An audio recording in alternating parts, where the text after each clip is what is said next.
Welcome to the FINK It Isn't Until It Is podcast. I'm Finn. I'm Tim. I'm Guy. In which we discuss the various moving parts in a life in music.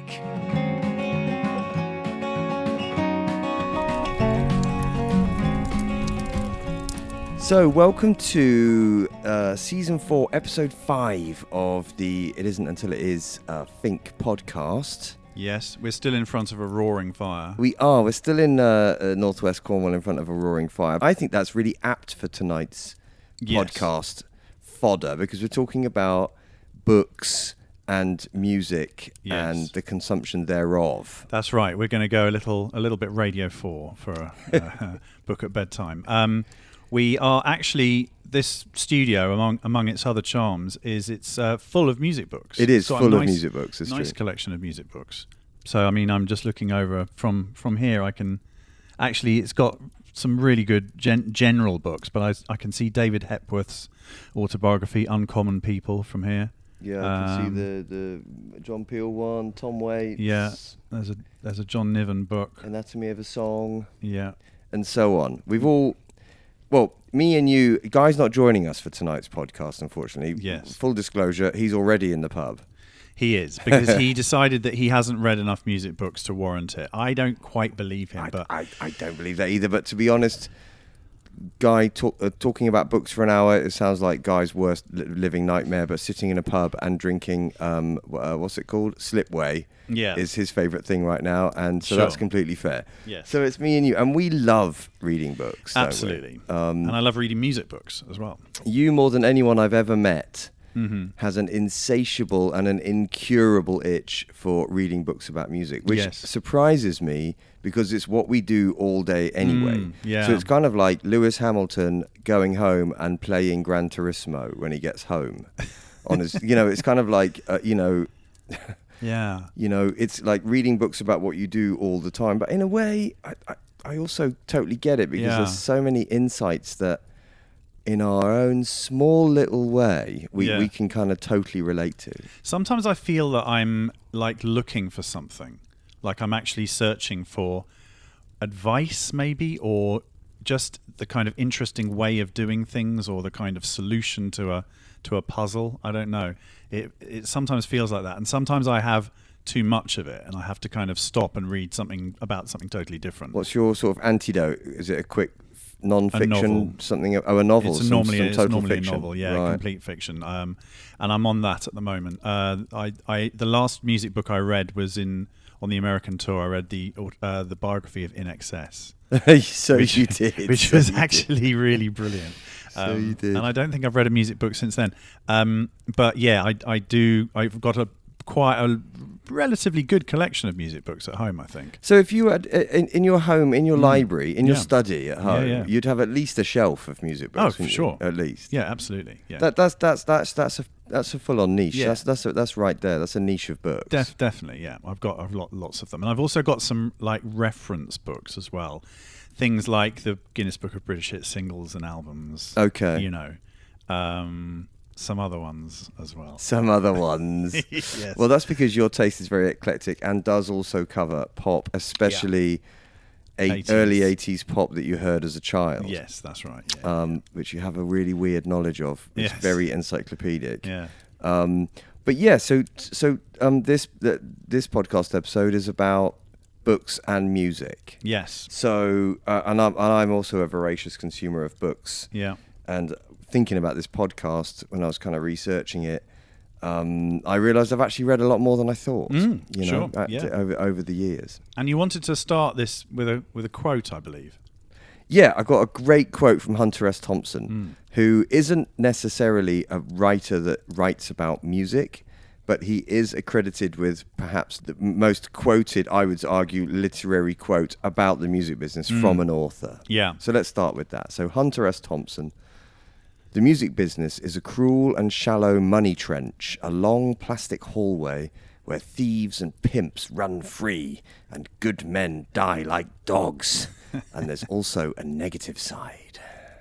I love that because I love that. that is the total view of outsiders of the music business. It's great because he's using his full writing skills to write about the music business. Like it's so colourful, that quote. Yeah. And I think that and I've just while you were reading that, it occurred to me why Guy might not like reading music books, and it's because Frank Zappa, who is one of Guy's all-time heroes, had another very famous quote about music, and it was about music writing.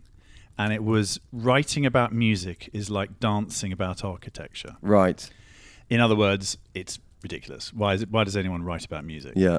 And I love Frank Zappa's quotes, but I disagree with that one. Yeah, because I think it's like talking about art. Yes. It's part of the fun of going to see an art exhibition is, if you're with people you like, talking about your reaction to and your emotional engagement with or not the art you've seen. It's part of the gig. Sure. You don't go to a gig with your mates and then just all walk out in silence and then start talking about whether Keir Starmer is a whatever. You know, you talk about the gig. It's part of music. It's part of the fun. There's another Hunter S. Thompson quote I'd like to read though, less common. Oh yeah. About music as fuel. Which will get us get our motor running, as what I would say. And it's like, here we go. It's a quote. Music has always been a matter of energy to me, a question of fuel. Sentimental people call it inspiration, but what they really mean is fuel. I have always needed fuel. I am a serious consumer. Oh, okay. Love that. Wow. So am I. I get that. So he was quite a voracious music consumer himself. He's saying so, isn't he? He's saying so. I wonder what... I mean, I imagine the sort of thing he liked was 60s and 70s kind who knows? You know, debauched rock and roll. Maybe it was Mozart and Bach, and maybe who knows? Yeah, sure. I mean, I've read a couple of his books, but none of them seem to kind of really concern music, I don't think. Yes, more just life. Life and journalism. Life and through a lens. Drinking a lot. And, you know. So I want to start the podcast... I mean, also, full disclosure, I'm also talking to an author of books, one could argue, with a large speciality in music. Right, yes. Which is also really kind of interesting to think about and talk about. But that will be part 2 of this podcast. That is true, yes. That is true. But part 1, I would like to start with, early memories of, like, music books. Like, not smash hits, not magazines, not reading Melody Maker or whatever, but like music book. Can you remember like a really early one that you read? Well, I was thinking about this. I honestly don't think that I did read many music books in my kind of teens and maybe early 20s. I have a feeling that there's 2 answers. One is that the first time I remember music being a big part of a novel that I was reading was High Fidelity. Oh, right. Nick Hornby. Did you read that at college then? No, I read that in my sort of mid-20s, I think. That was actually, I mean, I'd always read here and there, but that was one of the novels that really kind of got me back into reading novels.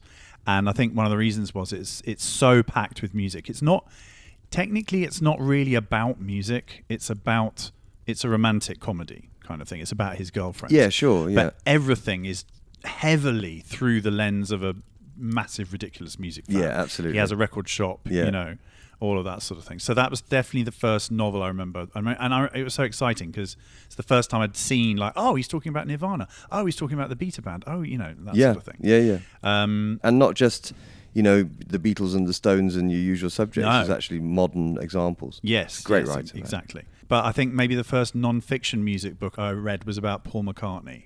Okay. Which was Many Years From Now by Barry Miles, which was a book written with Paul McCartney. And I think it's probably the closest we will probably ever get to an autobiography of Paul McCartney. Paul. Yeah. Right. Because he's probably not the kind of guy who's going to write an autobiography. When was that? Was that early 90s? Late 90s. Late 90s. Because it was after Linda died. And Linda died in 97. So it was about 99 probably. Right. But it was one of those really good...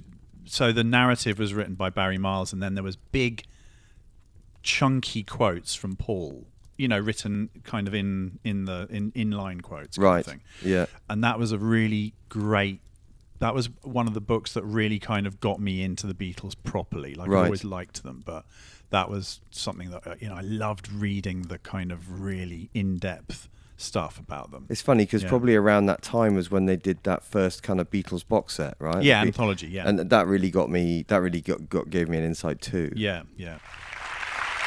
Oh, it's great to be here.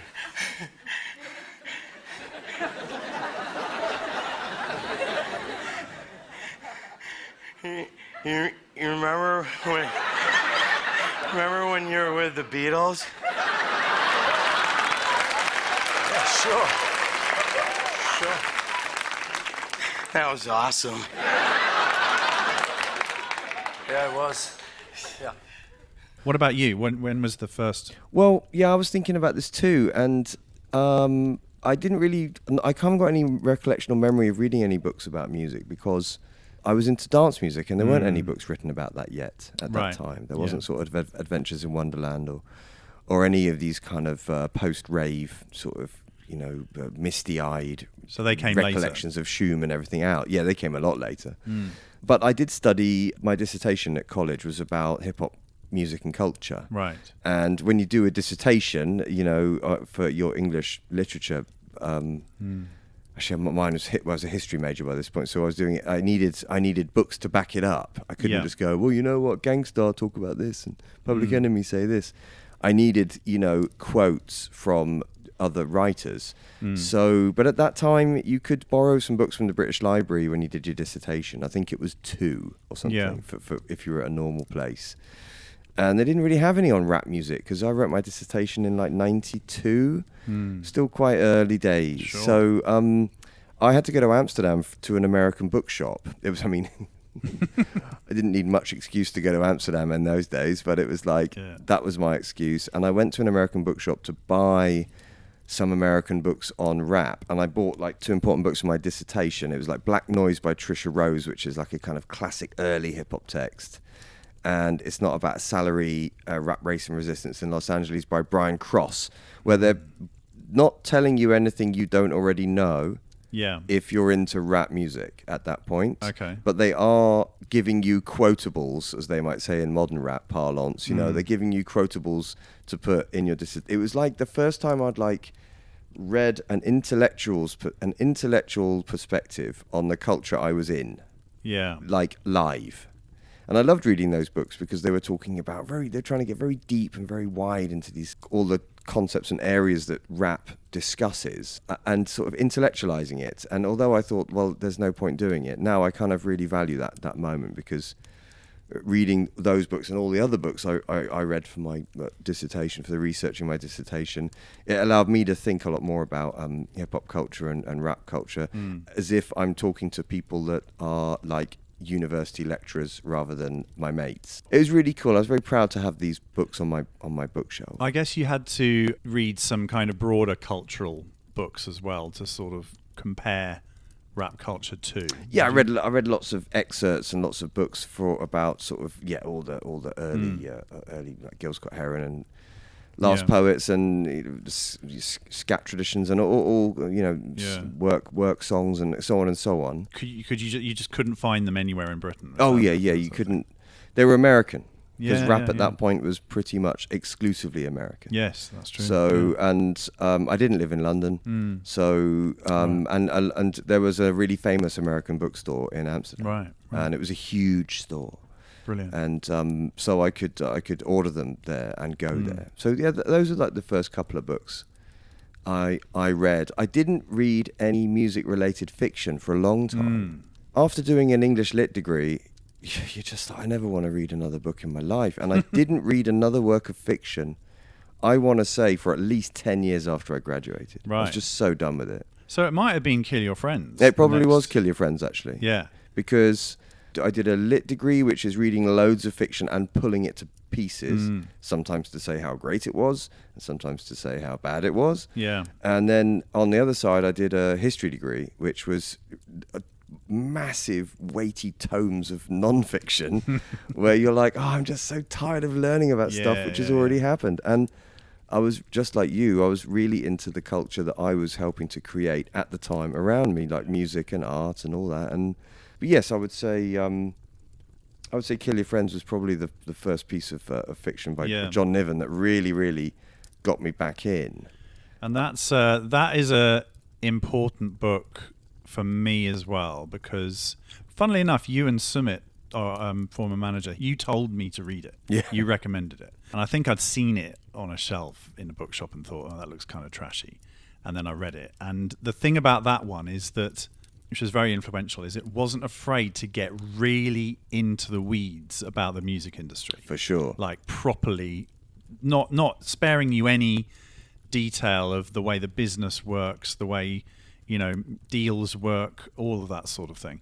Because the thing is, it's couched in this horrendous character, this awful music industry character, the most debauched character. So even if he's talking really detailed about the music industry, which he does, it's still entertaining. It's so entertaining. Yeah. Kill Your Friends by John Niven is definitely not for everybody. Yeah. But it resonated with me because, without wanting to sound too cliched about it, I was there at the time in the industry, and I knew a lot of the people that John Niven had based characters on his book on. Like, literally, they were friends of mine. Yeah. And so I recognized the industry he was portraying fictionally. Yeah. But he really does. The fictional element is the kind of murder and storyline that he's got going on. But there was so much faction in that book of like what it's really like. Yeah. A massive book. I mean, it was like the music business's version of No Logo. It's kind of like, I think everybody should read it. Yeah. Shall I read an excerpt from it? Well, what a perfect time to, Here we go. This is from the very beginning of the book. And it's from our protagonist, what's he called? Stephen Stelfox? Stephen Stelfox, okay. A couple of words for all you hopefuls out there in unsigned bands. Fuck off. Seriously, your parents are right. You may as well spend your guitar string money on lottery tickets. Your chances will be much the same. We receive upwards of 300 unsolicited demo tapes a week. There are 5 other labels within our corporate group, all receiving the same volume. That's 1,500 demos a week. There are 6 other corporate groups, EMI, Universal, Warner Brothers, Polygram, BMG, and Sony. I work for Sony. Most with several labels, all receiving at least the same amount as us, and probably a little more. That's over 10,000 little packages of hopes and dreams arriving every week. And arrive is often all they do. The vast majority of these packages are never opened. And there's another section from here where he talks about touring, which is so true. And we've seen it, time and time again. And I'd love to read a little bit out because we often talk about money on this podcast. So let's have a look. This is from the second chapter or whatever. Yeah. In an attempt to rebuild your profile, we send you out on the road.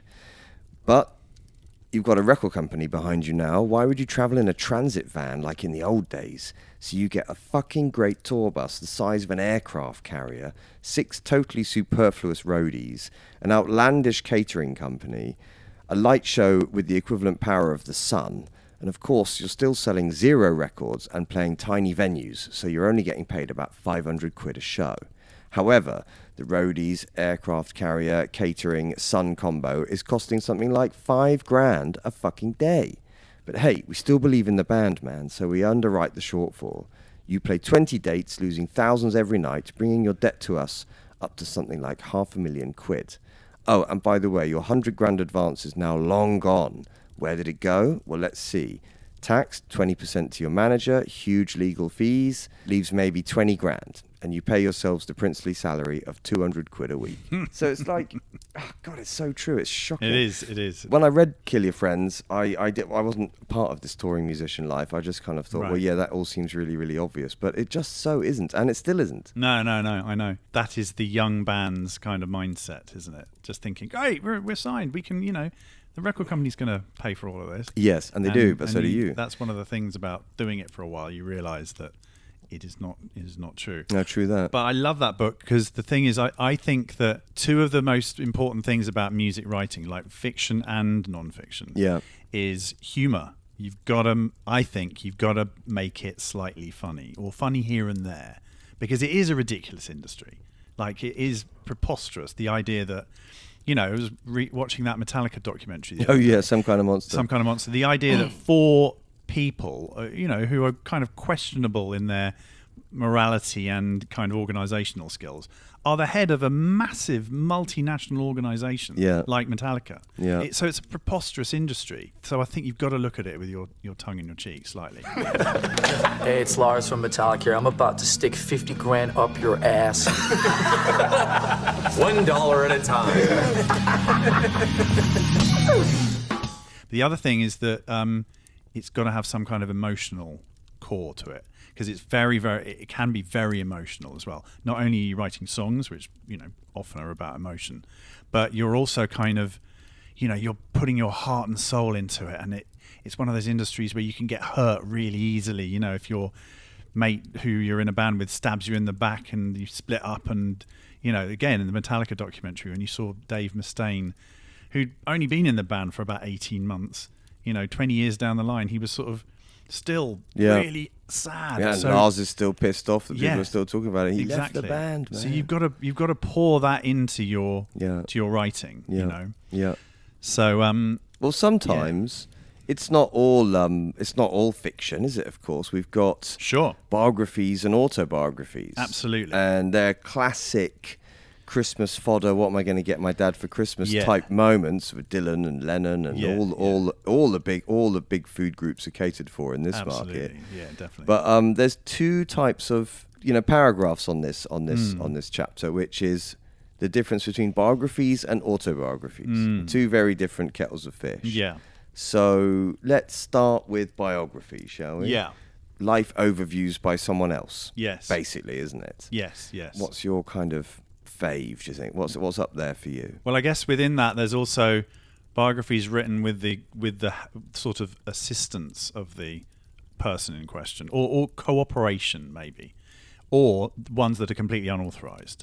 Sometimes the unauthorized ones are the best. Sure, because there's because maybe there's even a grudge there. It's like, dig it up, let's go. They can delve, they can really delve into it. Obviously, I've read all sorts. The thing is that I've read 2 John Lennon biographies. Yeah. One was the kind of really official one by Philip Norman, which was pretty good. It was very, very detailed. What, even the stuff that you maybe wouldn't want out in a biography? Yeah. Okay. Yeah, it was like, talking about, you basically got a very rounded view of him. Lennon was quite an open book, wasn't he? He wasn't hiding very much. Yeah, I think he probably was. But, it talked about, how useless he was with money, how terrible he was a driver, how questionable he was as an emotionally available human being. And it was really good. I definitely got a kind of nice rounded sense of it. But and that was, I think, done with cooperation of Yoko Ono and all of that.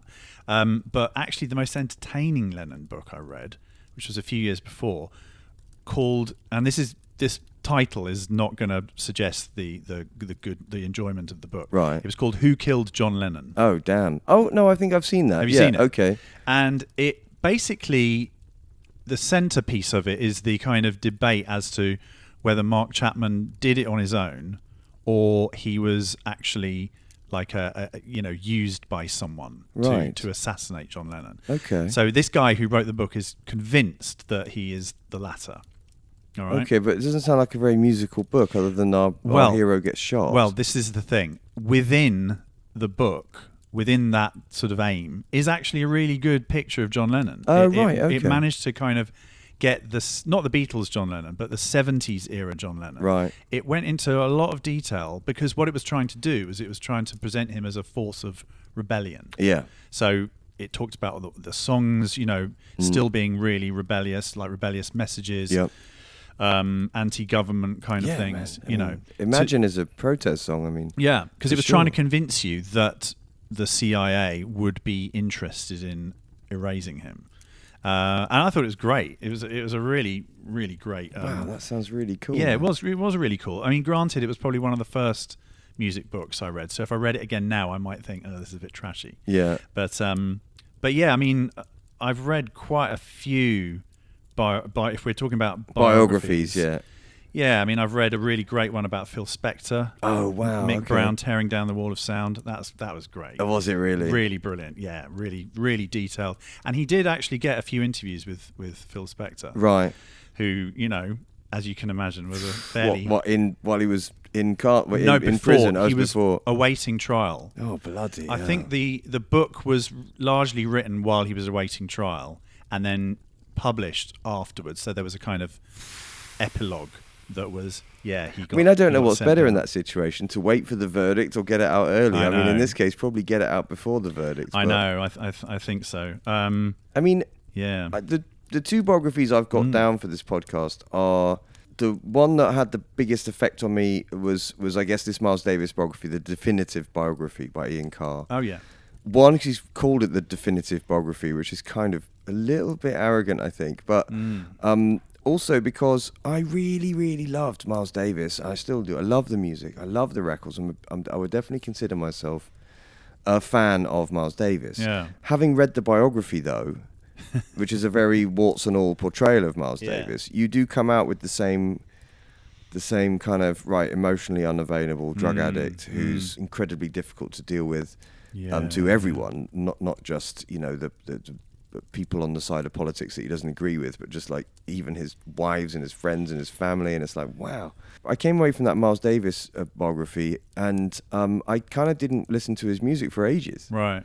Because I was like, well, I don't know if I like this guy. Similarly, the latest biography that I read, which was the Life and Times of Malcolm McLaren, incredibly unimaginative title for a book about an incredibly imaginative man. Who wrote that then? It was written by Paul Gorman. I'm a little bit obsessed with some elements of Malcolm McLaren's career, so I'm reading a lot about his work at the moment. But it was really, really definitive, birth to death type. It's as thick as a brick, and it's like everything's covered. Warts and all, because Malcolm McLaren as a manager of the Sex Pistols, etc., but he made Duck Rock, which is one of my favourite records of all time. It's warts and all because Malcolm McLaren had a lot of warts, basically. So it's like, okay, it's pretty much warts from start to finish. And again, I love Malcolm McLaren and what he stands for and what he's done, but there's no, even if you wanted to, there's no hiding just what a dick this guy was. What an asshole. Sure. Over and over again. So it didn't shy away from telling you that. Yeah, because if the guy that you're writing, even if he's, musicians, especially successful ones, or in Malcolm's case, a producer, entrepreneur, art director, marketing, genius. If they're just a complete nightmare from the minute you notice them to the minute they die, then it's like, well, it's all nightmare with a few great records and great trousers and great t-shirts in the mix. Is pop fashion more important to pop culture than rock music, or is rock and roll just an excuse to dress up? Is pop fashion more important than... Say that again? Is pop fashion more important to pop culture than rock music, than the music itself? Or is rock and roll just an excuse to dress up? Well, I think you can, there aren't any rules really, I guess. But I mean, people used rock and roll obviously as an excuse to dress up. I mean, it was a way of getting out of the house and feeling excited about yourself. And I think at the same time, it must have been a marvelous thing in the 50s to... I suppose, get involved in the whole idea of dressing up to mess up. Yeah, it's funny. Biographies, I'm a bit nervous of them now because they can really put me off someone. I just wanted to mention Heavier Than Heaven by Charles R. Cross, which is about Nirvana. It's about Kurt Cobain, but obviously then it's about Nirvana, but it's focusing on him. And that sort of showed you the massive contradictions in his character, because he was so ambitious, he was so organised and so ambitious, and also, a little bit of a brat in some ways. Yeah. And it talks about this scene where they just got signed to Geffen, and so suddenly he became aware of his power. Oh, I mean, Geffen that's a massive mark signing, loads of money, big profile. That's big. Yeah. So he went. Basically, there was it was something like he was having an afternoon with his A&R guy, and the A&R guy had offered to take them out for dinner or something like that. And Kurt Cobain said, "Oh, first of all, we're going to go to a toy shop because I've got all this money now and I really want to buy a toy cart." We can all relate to that. So he went to bought himself a toy cart and then proceeded to drive the toy cart around the parking lot, around and around and around, while they were all just waiting. Okay, we're going to go to dinner. Yeah, is that the idea? And he just carried on going and carried on going. And the biographer said, he had a kind of smile on his face that said, "I've got the power now. I can drive around this parking lot as many times as I want, and you have to wait for me." Yeah. So simultaneously, you're like, that's a bit of a dickish thing to do, but then that's also kind of cool. It's it's kind of relatable. Yes, yeah, totally. Yeah. So I mean, I guess when you read a biography, you have to approach it with a kind of, do I want to meet my idol? Yes. I mean, and it's also meeting your idol through someone else's lens. Yeah. Like, maybe Definitely they should someone else's grade biographies with kind of like how bitchy they're going to be. There should be like a bitch scale Sure. of like, okay, this one's going to be really mean because I hate the guy, it's 10. Yeah. This is going to be super soft and spungy. Yeah, It's not going to talk about any of that stuff. It's just going to talk about how great that guy was or something. I mean, it's funny because there's a few very notable that I don't know of biographies of big famous stars that like don't exist, probably for that reason. Right. I don't know of a Big Jackson biography, for example. Well, I mean, I don't know how litigious Yeah, that exactly. estate would become, and I don't really know, some of the massive entertainers with that much power. Yeah, I mean, there were yeah. some really great Sinatra ones. I remember that yes, they were around. yes. But So how does autobiography? How do they differ? I mean, you still got the kind of I'm meeting my hero. well, the autobiography is different because you're meeting your hero, and they're deciding to give you What they the wanna warts give and you. all, or Yeah. the just the highlights. Yeah, exactly. Or I mean, the autobiography is like, from every politician does one, every sportsman does one. Every Christmas there's a, the captain of the Lioness's autobiography, because it's like rags to riches, redemption, and then you end on a high and write your autobiography at 26. Yes. And they can be like just really disposable and just real junk, and a lot of them are, but they can be absolute life-changing monsters. One of the biggest music autobiographies is Life by Keith Richards, which I think everyone I know's read it. Sure. It's a classic Christmas book. I think everybody's mum probably bought it for them, and vice versa. Yeah. And it is just it's one of the rare occasions where I've read an autobiography and I've thought, okay, they're not hiding anything. Yeah. It's not like deliberately warts and all. Look what I've overcome. Aren't I strong and of great moral turpitude? Yeah. And you don't come out of the back of it thinking, God, Keith Richards, what a twat. You actually come out of it being like, wow, you're kind of exactly the guy I kind of thought you were. It's really, really amazing. It's really, you definitely feel like you know him. You 100% feel like you know him. Yeah, I mean, you can afterwards. also read the book with his accent in your head. Oh, yeah. I want to try something in this podcast. I've got a copy right here. Yes. Which was in Sam's library. And I'm just going to flick through it and stop it on any random page, and I'm just going to read out what it says. Sure. Because every time you do this, it's amazing. Should I just do it? Yeah, go on. Okay, yeah. you tell me to stop. Stop. Okay. Mick was hanging out with Dick Taylor, his mate from grammar school who was up at Sidcup too. I joined them in late 62. There was also Bob Beckwith, the guitar player, who had the amplifier, which made him really important. Quite often in the early days, there was one amplifier with 3 guitars going through it. We called ourselves Little Boy Blue and the Blue Boys. My guitar this time was an F-hole archtop Höfner steel string, was Blue Boy, the words written on its face. And because of that, I was Boy Blue. That was my very first steel string guitar. You'll only find pictures of it in the club gigs before the takeoff. I bought it second-hand in Ivor Morant's off Oxford Street. You knew it had one owner because of the patches and sweat marks on the fretboard. Then he says, it's like a map, a seismograph, and I left it either on the Victoria line or the Bakerloo line on the London Underground. But where better to bury it than the Bakerloo line? It left scars. Nice. Awesome. Yeah, it's so cool. It's so cool. I love it. It's a great book. Yeah. But it's very unapologetic about it. One of my favourite quotes from Life is and I'll have to paraphrase because I haven't got time to find it now, but it's like, he's basically saying, I'm not going to recommend that you do heroin because that would be bad. But if you're Keith Richards and you can fly it over on your own private jet straight from Colombia, completely pure, and cut it yourself, it's quite good. And you're like, yep, thanks for that's fair. Yeah, that's totally fair. I mean, he did end up basically selling the clothes off his back by the end, but yeah, it's very rare that you come out of it thinking, what a great guy, what a cool dude he is. I've got a couple in my arsenal where I've come out thinking, ugh. And I wanna mention two of them now. I want to mention Underdog by Charles Mingus. Okay. Which was really like one of those autobiographies where you're only getting the highlights from one person's perspective. Yeah.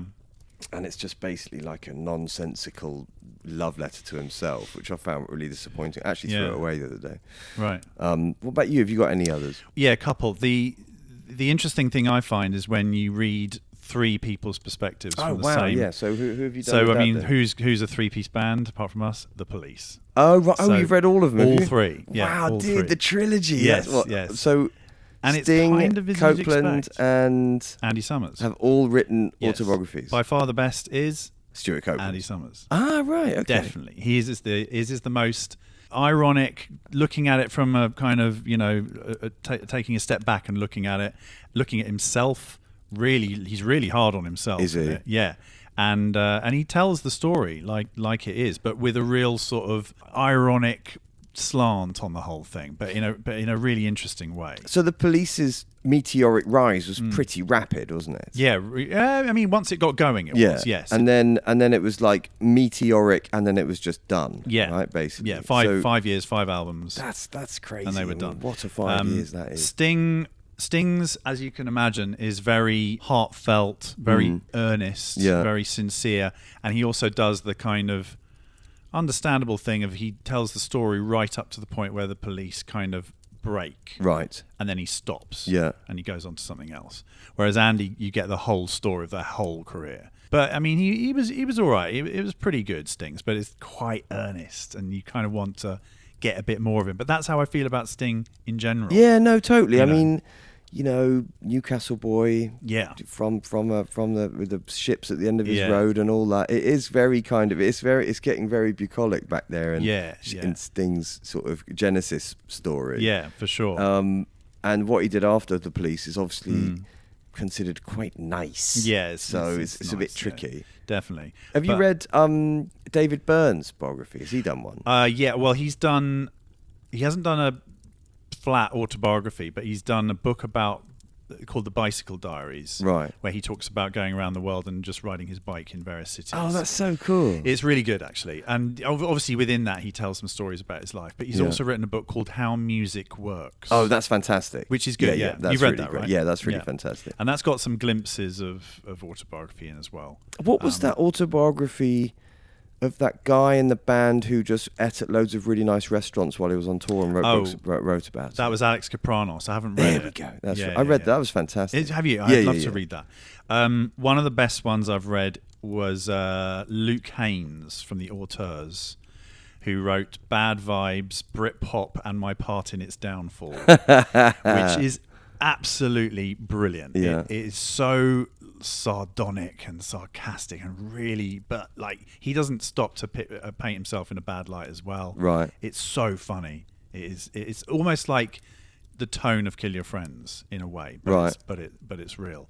But that I highly recommend. The other two that were really interesting are Morrissey's and Johnny Marr's. They both wrote autobiographies. Yes. They must be violently different. They are. And the funny thing is, the trial, when Mike Joyce and Andy Rourke took them to court, Morrissey's depiction of the trial lasts about 60 pages. Right. Marr's lasts about 2. What he says, like, so I went and I said, nah, and then I went home. Kind of thing. Whereas Morrissey, it's just full of vitriol. Yeah. And Morrissey's autobiography is called Autobiography. Nice. And it came out on Penguin Classics. Oh, I remember that. Yes, it was a big books, hoo-ha, wasn't it? It's one of the only books that's gone straight to Penguin Classics. That's right. Well, I mean, listen, I'm a huge Smiths fan. And I'm a huge Morrissey when Morrissey was the lead singer of the Smiths. And actually subsequently a couple of times. He's a groundbreaking lyricist. Sure. I would hope his biography was I'd want as much Morrissey as I could possibly it's get. good. You know? It goes on a bit, but it's good. Well, there we go. Bingo. Are you the forgiving kind? I am, yes. It's a great failing. Well, you don't carry a grudge, but you don't remain friends with people who have done something horrible to you. No. But I don't think about it. You think about it a lot? I think about everything too much all the Really? time. Yes. I have this chattering voice, this chattering mind, and it just doesn't stop. I was careful not to just bitch and moan, because... which you don't do. Well, no, in the book but I think you can still see, I try and be straight up about things, but without it just being a sort of moan fest, because who wants to read that, especially about a band you love? Whose do you believe? Out of the two? Well, I think that Johnny Marr is quite a sort of stolid guy. He's quite, it's fine. I mean, I got through it. It's okay, but it's fine. I'm not pissed off, but I'm, Yeah. And I think he probably talks about what he wants to talk about. Right. So I think he's honest, but I think he's very, very concerned with self-image. Whereas Morrissey doesn't really give a shit. No, I get that impression. He just sort of, I'm going to tell you how I felt about all of this. So when did Morrissey write that? About 10 years ago. So who wrote first?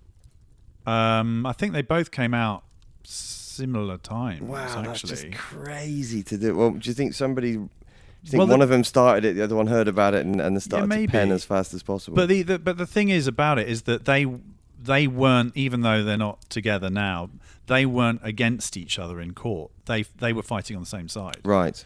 Mike Joyce, the drummer, is now apparently bringing out his own book. Now I don't know. Can he? I'm sure it's written with a ghostwriter. Maybe not. I mean, maybe not. Yeah. But I mean, drummers can write sometimes. So see part 2 of this podcast. But that will be interesting to see what that's like. Yeah. Well, that's really interesting. So you talked about the police's, the triumvirate of the 3 police autobiographies. Which one of those did you believe the most? Or was it just literally the same experience through 3 very different lenses? I believed Andy Summers most. Right. Because it was the most comprehensive account. Stuart Copeland's was very much like, yeah, everything was great, and then it was big, and it was too big, and, very energetic. Yeah. But Andy Summers was I just liked him. I actually just liked the way... The thing I found amazing about him was that he had a whole life long before the Police. Yeah, right. He was the oldest member of the band, wasn't he? Totally. So he was a big guy on the 60s blues scene. Then he moved to California, had a whole sort of setup there. He was a big, session guitarist, and he had he was teaching. He had loads of students, and he was living in a nice house in Los Angeles with a partner. Yeah. And I think one day he just kind of went, I think I'm just going to go back to England. Yeah. And had he not done that, I mean, goodness knows could have what been would have happened. Even happier. Yeah, maybe. Any autobiographies that you haven't had that you want? Oh, do you mean that I want them to write? Yeah, you wish they'd written one. I mean, I wish there was a Hendrix one, but Yeah. I've read lots of books about him, and it's just always so tragic. They always kind of miss the point. Concentrate on one. Concentrate on one thing or 2 things over the whole picture. I think I would have liked David Bowie. Oh yeah. To write something, not necessarily his comprehensive autobiography. Sure. I'd have liked him to write, something kind of like a small portion of his life or something. Yeah, well, that would have been nice, because that would have been cool. I bought #Wifey, the massive Bowie hardback photographic book that came out a few years ago. Which is absolutely immense, and it's really great to you get so many pictures of him. You feel like you kind of know him a little bit. And there's lots of docs about him, and what he did and what people's perspective were. But again, I think he's very open book as well. I think David Bowie. Yeah, probably. It's not a mystery. You don't not know who he is. That's true. Yeah, artistically. Yeah. I mean, it's a shame that sometimes the best ones I've read are by people who are not very famous at all. Right. So, like this one, Mickey Berenyi, who is the singer from Lush. Right. She's written this, and this is one of the best. You love best. this one. What's it called? It's called Fingers Crossed: How Music Saved Me from Success, and it is fantastic. Yeah. But then obviously, Lush are, she's not going to be selling millions and millions of copies. No, I mean not a small band. Yeah, but not a small band, not but not Metallica. But this is the perfect combo of emotion and information, you know. Yeah. So it's really brilliant. That's really great. Yeah. Highly recommend that one.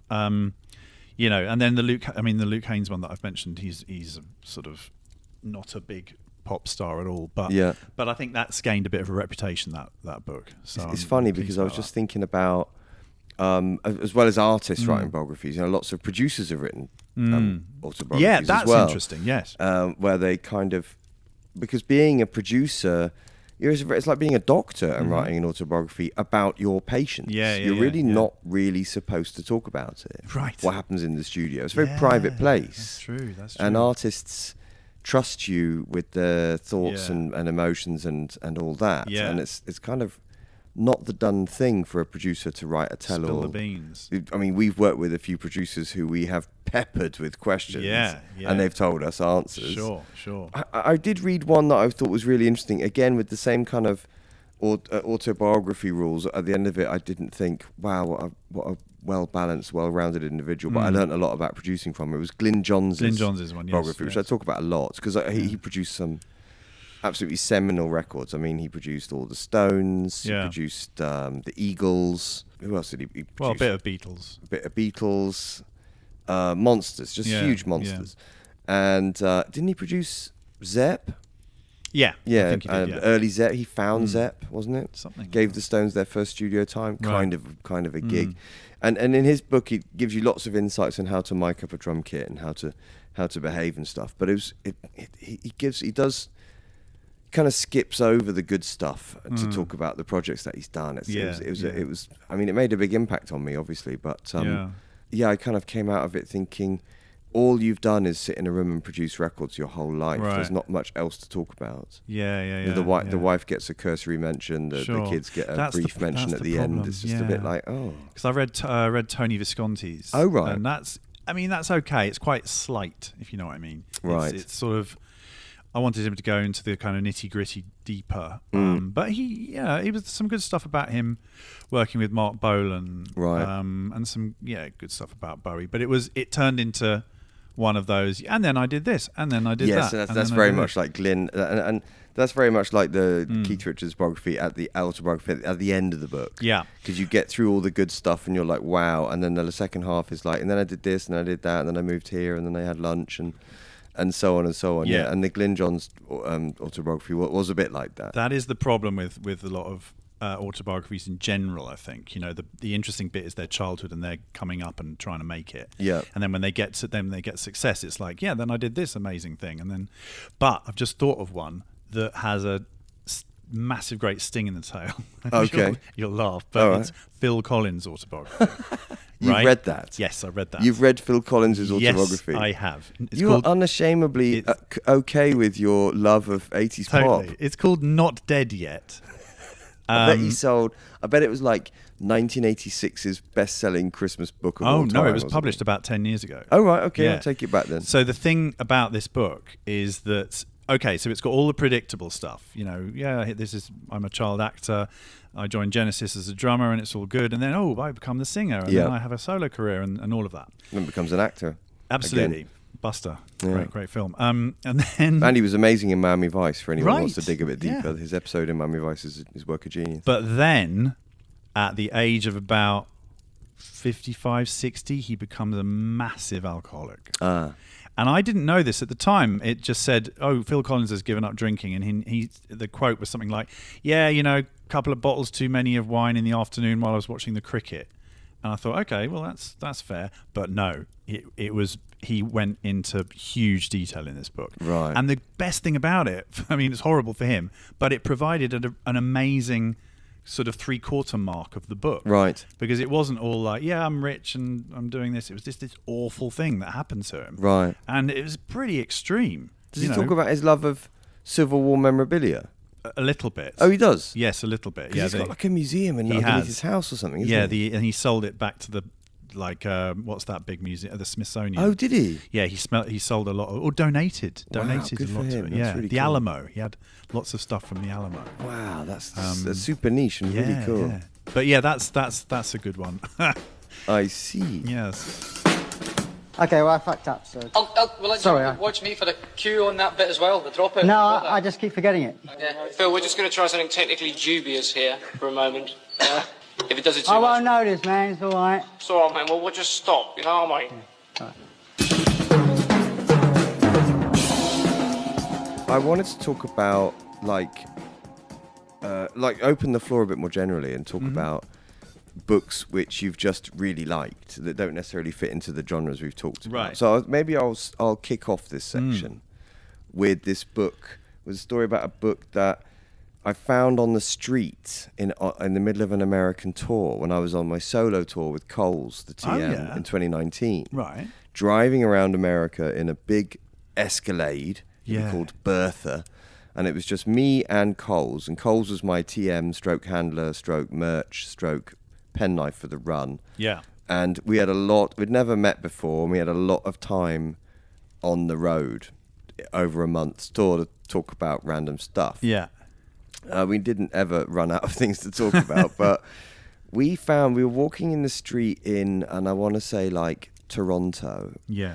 And on the wall of a street leading up to the venue was a bunch of books. And one of these books was a hardback copy of 1,000 recordings to listen to before you die by Tim Moon. Yes. And I thought, wow, that looks kind of interesting. So I grabbed it and stuck it in the car. And then we subsequently drove around America. So we started he does it in decades. There's in 50s and 60s and 70s and 80s and 90s. And we basically did a decade a week.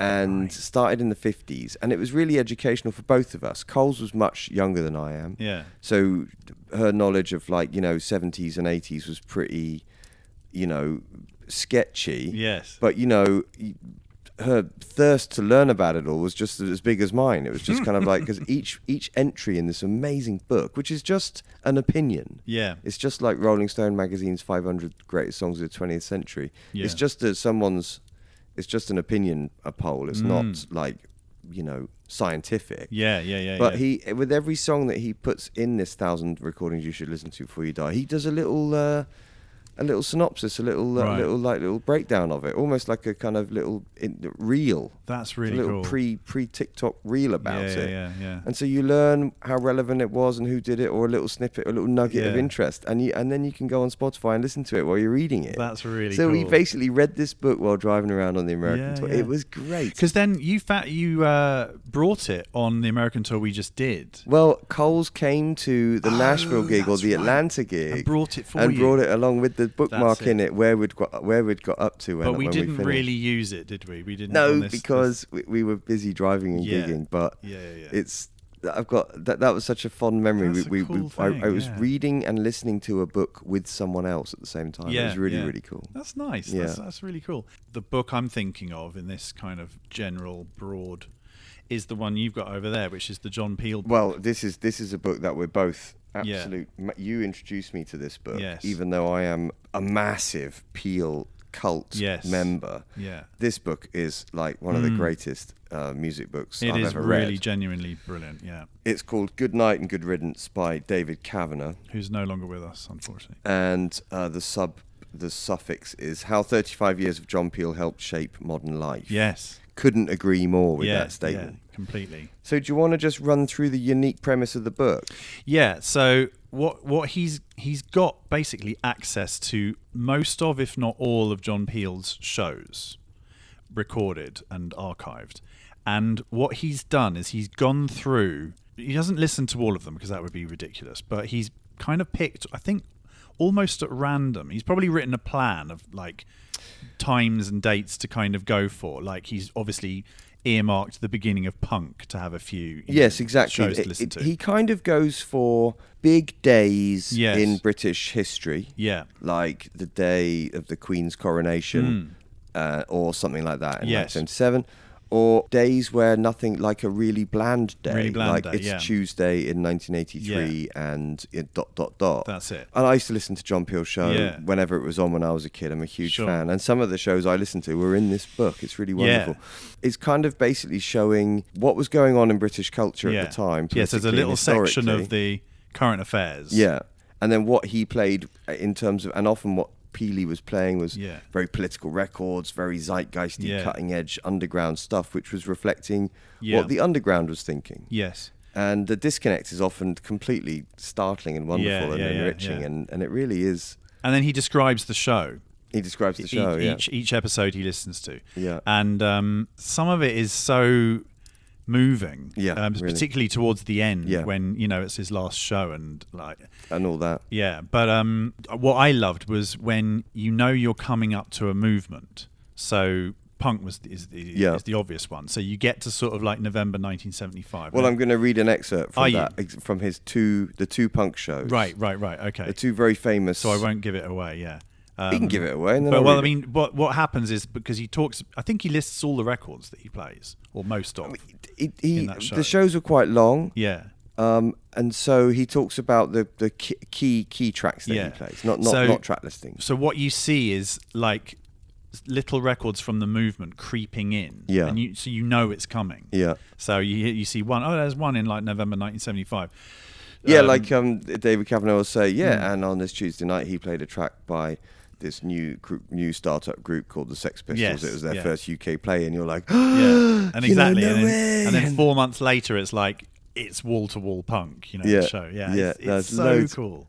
And Peely did that over and over again, including to lots of music that we love. Yeah, for sure. Championed lots of great indie bands. Definitely. So you want to read a little bit? Yeah, I'd love to, because it's one of my favourite books and I've read a few Peel books, but including his autobiography, which was really great and touching. Cause never finished it. Peel really famously did a show that's been called the Punk Special in December of 1976. Oh yeah, and in to a lot of people, it's considered like one of the flags in the sand of the beginning of punk. Yeah. As a kind of coherent force. Yeah. As opposed to bands spread all over the place, kind of doing their own individual thing. Yeah. So we're here. John Peel Show, Radio 1, 10th of December 1976.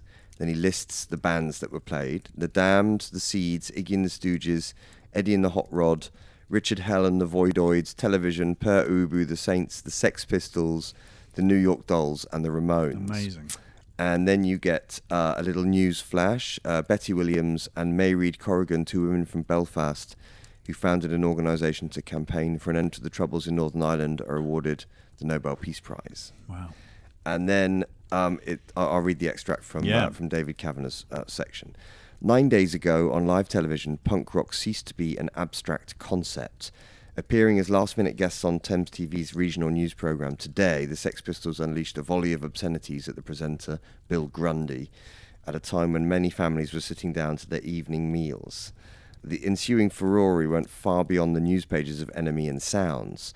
The following day's Daily Mirror carried it as its banner headline, quote, "The filth and the fury. The Sex Pistols had been fast-tracked to infamy."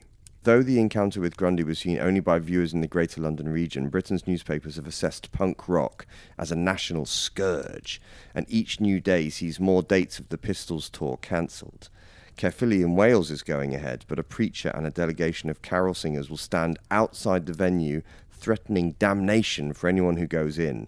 Leeds on the 6th and Manchester on the 9th also get the green light. The night after Manchester, John Peel clears the decks and aligns his programme with the punks. His 1-hour show will become known as the Punk Special, coming 2 days after the release of the Eagles' Hotel California.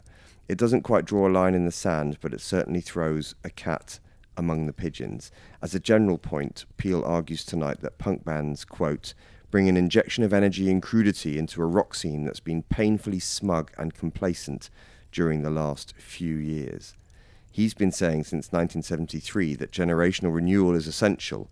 Can punk mount a challenge to the tax-exiled generation? Nice. I've got another quote from this book, which is the Punk Special a year later. Oh, right. And it's 29th of August 1977, John Peel, Radio 1. And on the show is the Sex Pistols, Vibrators, the Stranglers, the Models, XTC, who we know you love, the Cortinas, Generation X, Desperate Bicycles, Buzzcocks, the Adverts, the Users, the Jam, and the Rezillas. The John Peel Show has reached the point of no return. The Sex Pistols have grown in notoriety and influence throughout the summer. Their second single, God Save the Queen, sold in substantial numbers despite a BBC ban and might have been the country's #1 single during Jubilee Week. if the top 40 hadn't allegedly been adjusted to keep it at number 2. Debut albums by The Clash and The Stranglers have charted at numbers 12 and 4 respectively. The Stranglers have had 2 top 10 singles, as have the Pistols, and this week's top 40 includes new names like The Jam, The Adverts and the Boomtown Rats. Wow. Peel announces straight away that he's going to keep his comments to a minimum tonight so that he can get through as many songs as possible. He plays 38 in 120 minutes, a programme with no Hendrix and no folk singers. It instead has an abundance of fast, angry, 3-chord remonstrations and gobbets of vitriol that come straight from the gullet. These are the resentful, ripped-off young. Nice. It's just a great book. It's great. It's absolutely brilliant. I remember one particularly good bit is in the 80s when or maybe it's the 90s, where John Peel stands in for the lunchtime DJ on Radio 1. Which he sometimes did. Yes. Yeah. And he gets, this tells you about what time it was. He gets faxes of people just faxing in saying, "What happened to our regular person? This is rubbish." He keeps getting that. I can't remember the name. Do you remember watching Top of the Pops in the 80s? It was always Radio 1 DJs presenting it, and occasionally it would be John Peel. Yeah, and he used to do it with Kid Jensen. Kid Jensen, he talks about quite a lot in this. He's quite a good friend. Yeah, he's a good friend. Yeah, but you'd get it if it was, Mike Reed or these other DJs, but then John Peel would do it. He was good at it. He was great at it. Back to number 24, Renee and Renato coming up. See if you can guess which one's which.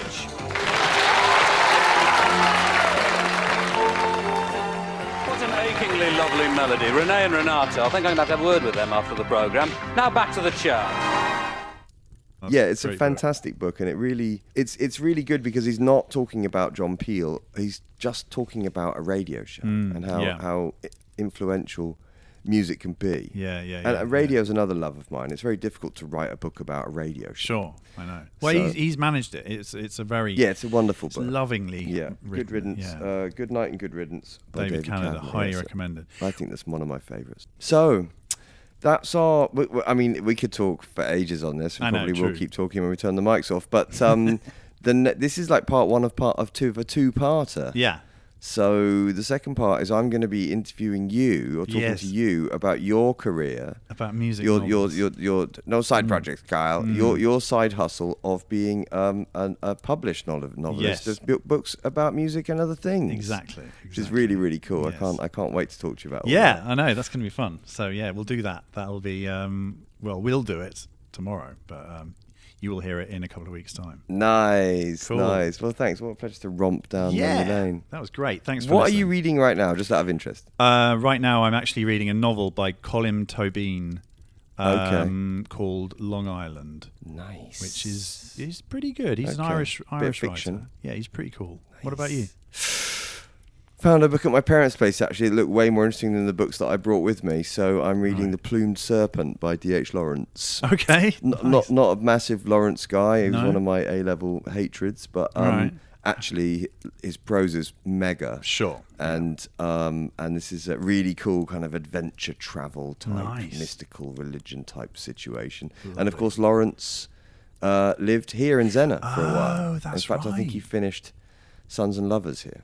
Is that why he chose it? Yeah, because I was like, wow, because he was in Zena Alert. He lived around the corner from him. He did, didn't he? Literally around the corner. Lived literally up the road. So it's kind of like amazing. Wow. So I had to. That's cool. That's cool.